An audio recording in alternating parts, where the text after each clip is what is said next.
Howdy, everyone. Come on in, come on in. It's Dr. Flo. Not telling you what I heard, what I know. What I know is that you're loved and lovable. You've always been loved and lovable, and you're always going to be loved and lovable for the rest of your life. We're back for another week of fun because we really enjoy having conversations with each other and also with the world about the things rolling around in our brains. We gather for support and accountability. Our programs run throughout the day for all of those who are available. You can visit our website for our current needs and seeds. We coach daily, locally, and also online, and there are performance lessons available through Tara Parolo Studio and also through Loved and Lovable Academy. Are you in the right spot? We are. Tara, introduce yourself to these folks today. Here. Hi, babies. It's Tara Prilo. I'm your resident white-facing biracial multi-passionate musician. And I have shit in my throat. I talk about the issues that nobody wants to talk about and push you to do the same. Baby, you can find me at Tara Prilo Studio on all the platforms that matter and at taraprilo.com/links. Joy is the revolution. Let's get started. Oh boy, I think we turned on cartoons. Okay, so I told Dr. Flo I was going in one direction, and I'm going to go in a completely opposite direction because it's based off of something that he was talking about yesterday, or the day before, which is the deservability. I want to talk about deservability, and I want to talk about disruption, and I want to talk about what your realization in the live yesterday as you were talking about deservability, and you were talking about like the quietness, like you don't have to scream. And I mean, I tell this story a lot, and I'm sure I've actually told it on Deconstruction Junction before, but certainly on my own platforms, I've told this story of something that I emulate often, which is kind of where Never Louder Than Beautiful plays into multiple facets of my life. But my dad always tells this story about this teacher. I cannot remember his name, honey. Mr. Johnson, Mr. Jefferson, Mr. Jeffries, I don't know, Mr. something, child. But in elementary school, he would walk out into the hallway where all the kids are screaming and, they're at their lockers and they're loud. And he would just go, and the whole place would go silent. Like that's power. And so I wanted to bring that back as I was sitting there thinking about that this morning / right now. How did you come to that conclusion? How does that feel? Do you feel like that is a part of deconstruction? It sounded like you were deconstructing a little bit on the live yesterday. And tell us a little bit more about it. So I'm in a deconstruction and deprogramming process in my life where essentially everything that I believe to be true around the nature of politics and religion and just life generally was a lie.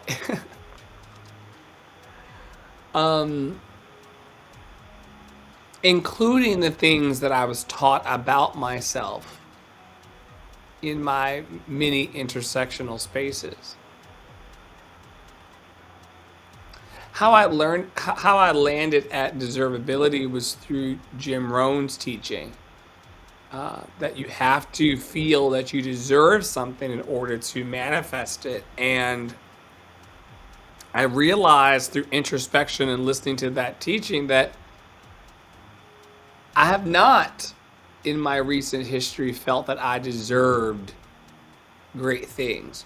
Sure, I teach and I do have and feel that I deserve great sex, great food, and great adventures, but what if my deservability around those things, especially, the food and the adventures, what if there's more to be had there?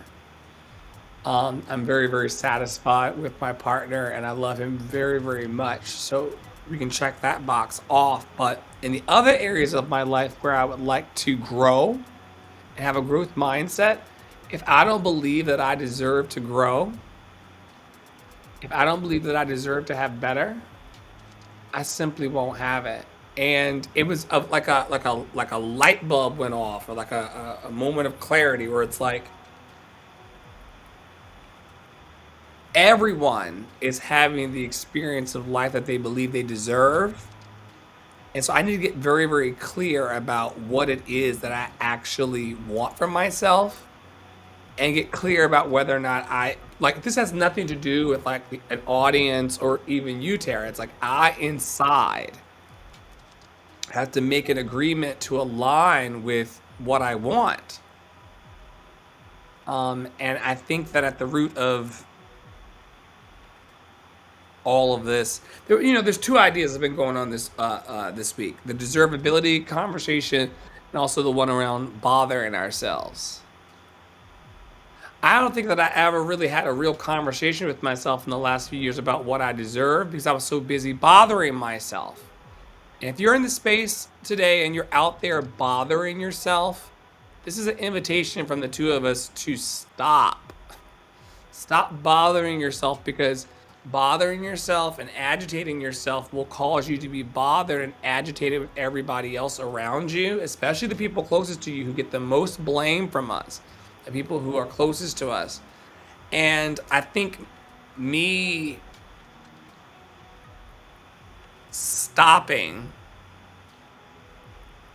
bothering myself created the conditions for me to really get clear about, oh, well then, now that I don't think that anything's wrong with me, well, what do I want?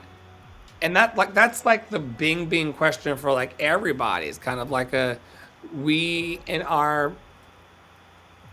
mindset practices individually and collectively encounter people who sometimes complain about their lived experience. My first question to a person that's complaining about their lived experience is, well, if you don't want the experience you're having right now, what experience would you like? Yeah, what are you calling in, right? Instead of forcing out. I had a conversation this week with someone, and I've had this conversation many times with like many different people of like, people are like, well, I'm just in this way, and like, how do I get out of this? And I make a suggestion, and they're like, well, I don't do that. And I'm like, okay, how about this? Well, I don't do that. Okay, well, how about this? Well, I don't do that. And like, I've been there. I've been in that place before where people are like, Tara, go journal. Tara, go do this. Tara, go do that. What in the world? It also sounds like a fixed mindset situation rather than a growth mindset situation. Right. And it's like, can you just experiment with something, and then take it and make it your own way? Like, I think we were listening to something the other day that referenced the beginner's mindset.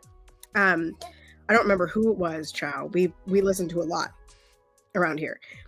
But the beginner's mindset is essentially that you approach everything in your life in an exploratory fashion, right? It doesn't matter if you've done it before. It doesn't matter if you're good at it. Or if it's brand new. It just matters that you approach it with an experimental mindset. And I just encourage all of you, as you're going to these things and you're having these realizations like Dr. Flo is talking about, and this deservability conversation is huge, right? Is so big, because at the intersection of our identities, and this is what you were saying yesterday, was at the intersection of our identities, there is a quote unquote appropriate amount of deservability according to society, right? You deserve something because you're white. You deserve something because you're black. You deserve something because you're gay. You deserve something because you're queer, right? Like there's an upper limit on that deservability for every single one of those, right? White women, right? You deserve something, but there's a limit to your deservability. I want to interject and say that it also applies even to like a threshold, upper threshold of joy. Like, because you're a brown person, you're only supposed to exhibit this level of joy in public. Anything beyond this threshold of joy, we cannot participate in that. Right. And and if you perform, or if you do too much joy, if you show too much joy, well, it must be a performance. You can't actually be that joyful with your life, right? You can't actually do these things. So I think that, to reference what happened with Hillary Clinton, like, let's break glass ceilings, and Kamala Harris, right, being VP, like, that upper limit, whatever that upper limit is of deservability or of joy or the expectation from society, break it in your own circle. I mean, we were listening to this crazy Ye interview yesterday, but something he said was, I'm in a glass prison. So break out of your glass prison. Glass breaks. Glass isn't meant to bend. It's not meant to be reformed. It's meant to break, right? So do those things and take a chance on it. Push the damn button, as I talk about. And this is, Dr. Flo is trudging into where I was going to go today, which is, the more and more I dig into decolonization, deconstruction work, the more and more I realize that it is personal development, growth mindset work, right? Like, you cannot deconstruct or decolonize if you are unwilling to grow.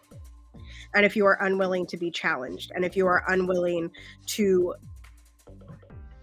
find new ways.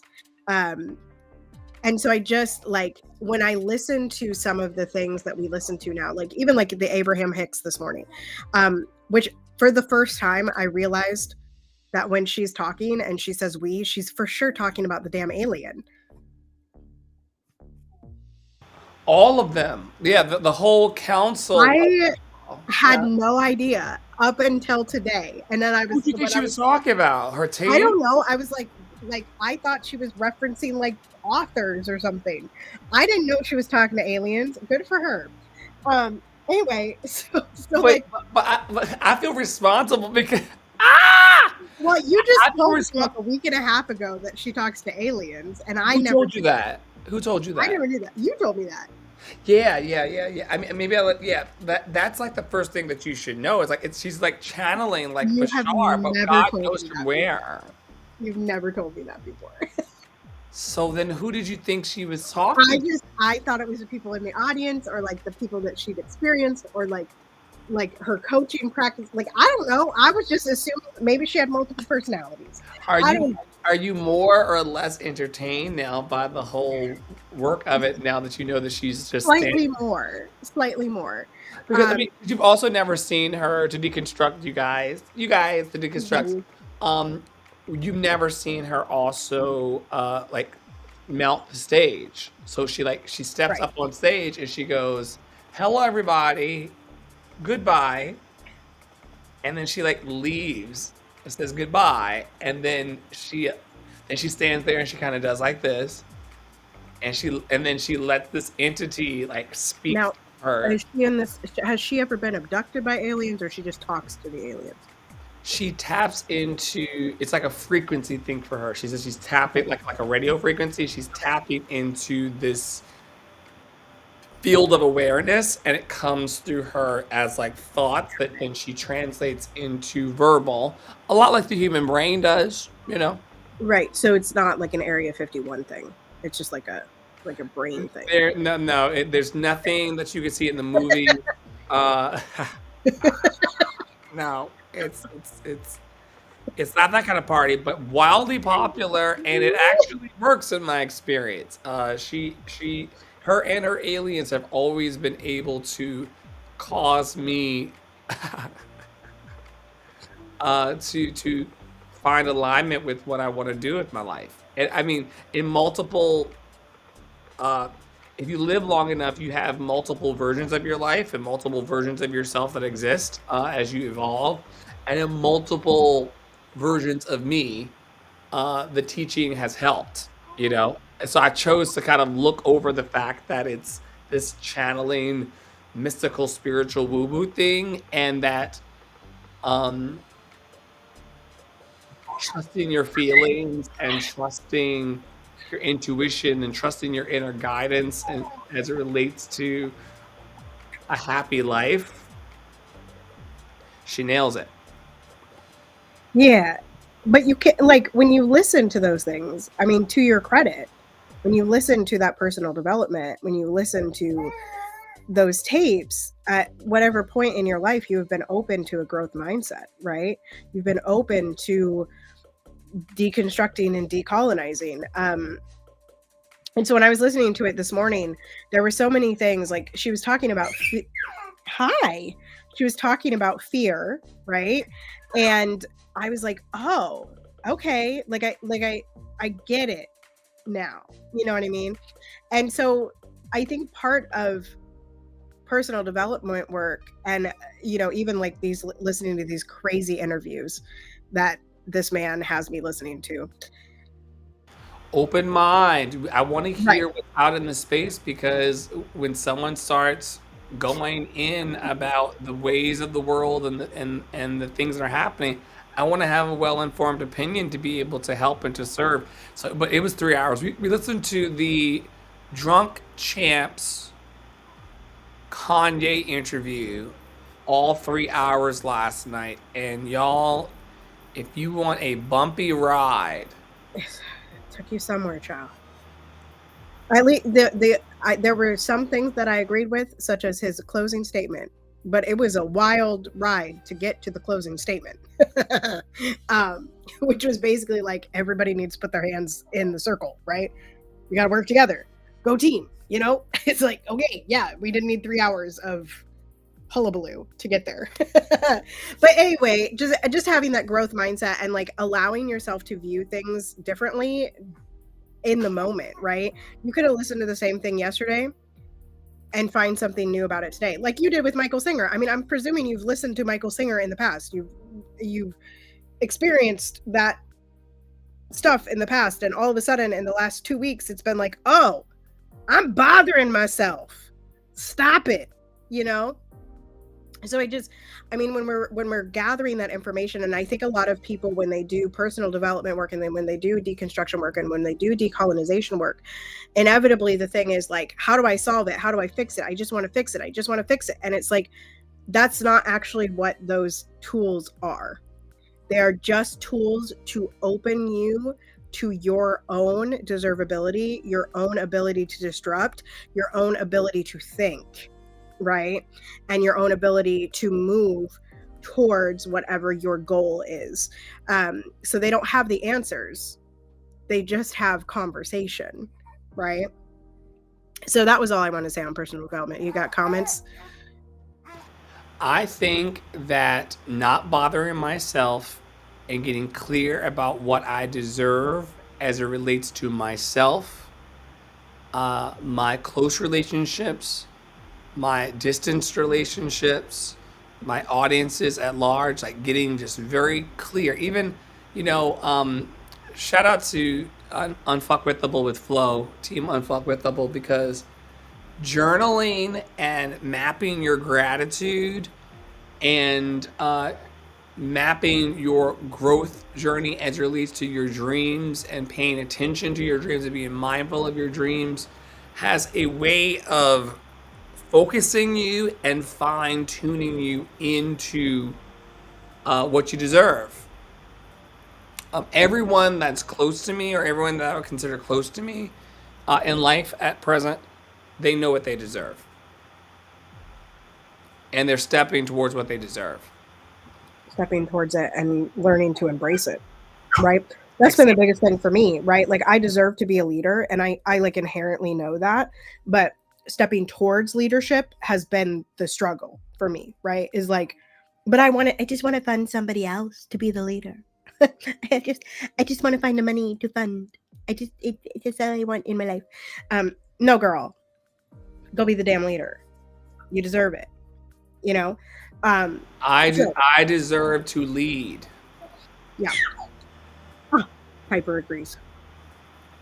Well, good, because you're the leader there. Piper really agrees, apparently. Yeah, it's lucky that I'm the leader, because let me tell you, 4.5-month-olds, they make some crazy decisions about their lives. I have a Geronimo baby. So my baby is currently trying to jump ship on literally any device that they sit in. They try to roll over the side now. So, seems safe, you know. I just seems really safe. Uh, but they'll learn first time they fall out of it. Don't worry, y'all. My child is heavily supervised. It's just amusing that that always happens. It's like, you cannot do that, kiddo. So we've got like maybe like I don't know, 15 left or so. Do you want to talk about the debate, or do you have somewhere else you'd like to go? I would love to talk about the debate. I would love to talk about the debate. I also would like to talk about. There are a couple things that have happened. The debate has happened with Kamala Harris Mhm. and Trump.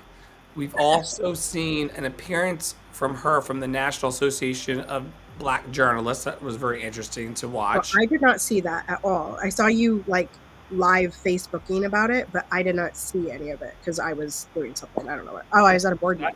In Oh, full. wow. And also, Oprah hosted a live stream event for her last night that I'm just now picking up on pieces of.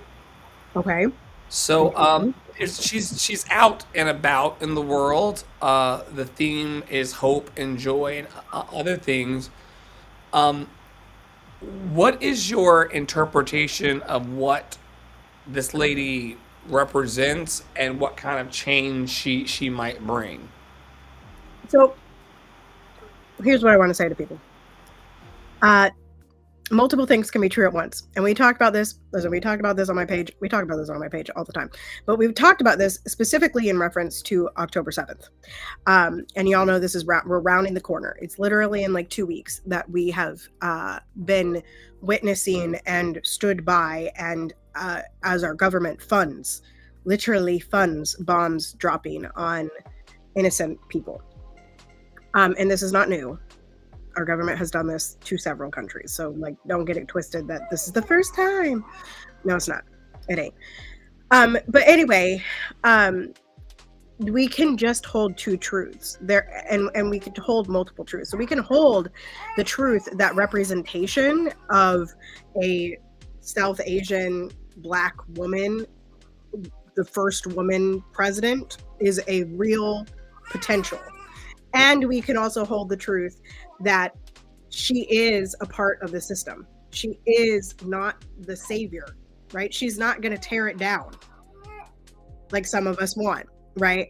And the other truth that we have to really like, I find this to be the truth that I've been wrestling with a lot, which is that power as it exists right now is not the kind of power that I want to cultivate. It's not the kind of power that I think is going to change the world. I think it's a very selfish power. I think it's a very dangerous power. And these are the conversations that like I'm witnessing on like a Undistracted with Brittany Packnett and Assembly Required. I cannot recommend the episode, Thursday's episode, enough.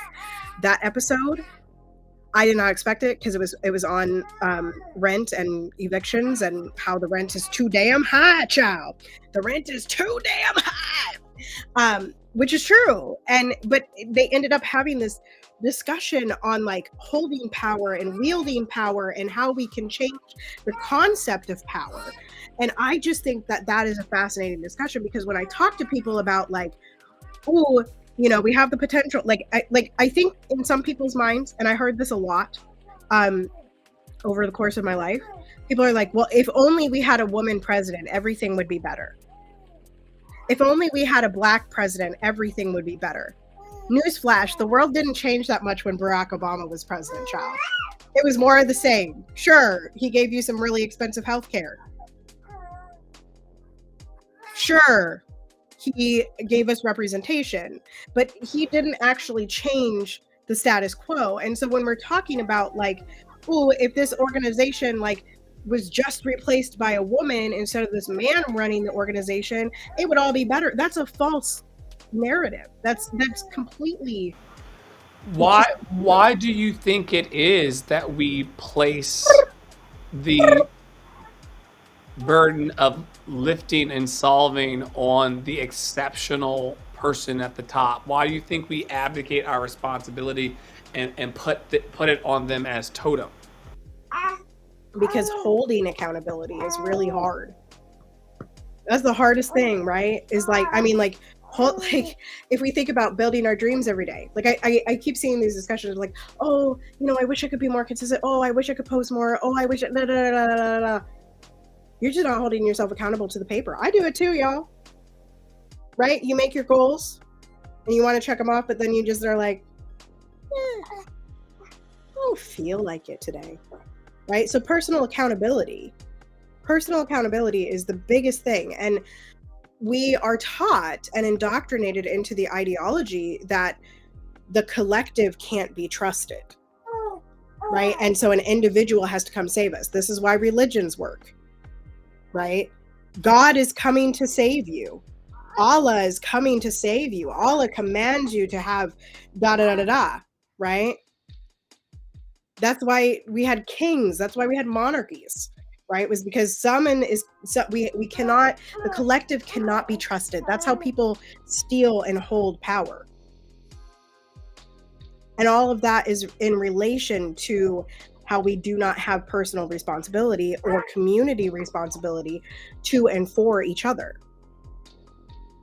So I think, do we still need a president right now? Yeah, because there's not a critical mass of people who believe that a president is essentially the same as the Queen of England. Sorry, it's king now. My bad. Elizabeth done died. She done died, child. It was sad. She was old. Rest in peace, colonizer. Right. Rest in peace. Rest in peace, madame. You lived to be old. But yeah, I just think it has a lot to do with our indoctrination into this society. What say you on that topic? Why do we need a president? Why do we need a president? That's where we landed. That's the question we landed. Why do we need it? Or what question would you like? No. I will answer that question. I'm not sure that a closeted, not so closeted anarchist is the person to answer that particular question as we land and get you into your next meeting. But I can take that one. I think that Kamala symbolizes a great deal of change because of her soul meat clothing. However, it's going to take a lot more for us to actually enact the changes that she envisions and that so many of us envision. Right, the infrastructure isn't built. None of us are going to be able to follow a presidential candidate or a president that honors all of us in this country until we become presidential in our own lives.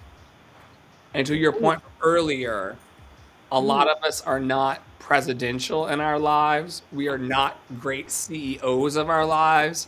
In fact, if someone came through the ranks of our lives, I mean, we may not fail, but there would be areas of improvement for all of us as it relates to being CEOs and presidential in our lives. So, do we need a president? No.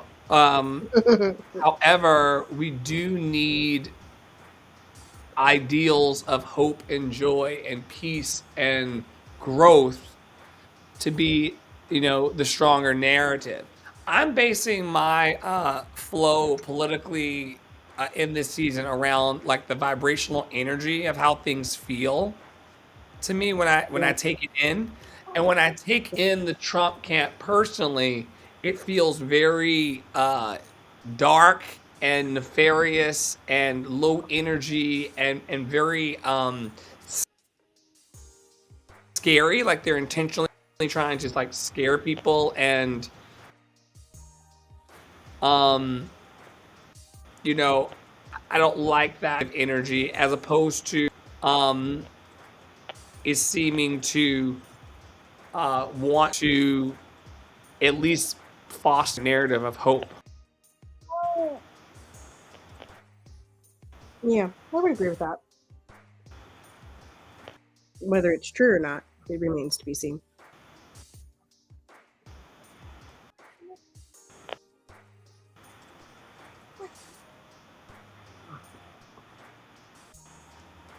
for I think sure. you just froze. All right. Well, thanks Take it everybody back for then. coming to Deconstruction Junction. I hope that you enjoyed it. I look like I'm having an issue over here. Yeah, it does look like that. I'll close this out. We will be back next week at some point, maybe, to deconstruct. Deconstruct. We'll let you know of the time. We may be shifting things around yet again, but I have enjoyed being here with you today, Dr. Flo. Y'all continue to be anti-racist. Continue to cultivate a beginner's mindset. Be safe. Wear a mask. Make good trouble. Do good works. I love y'all hardcore. You are loved and lovable. And you can find us at lovedandlovable.bio.link to follow along with everything. Just throw us a quick app, grab your membership, let us know what you're interested in seeing from us, and we'll talk to you soon. Toodles.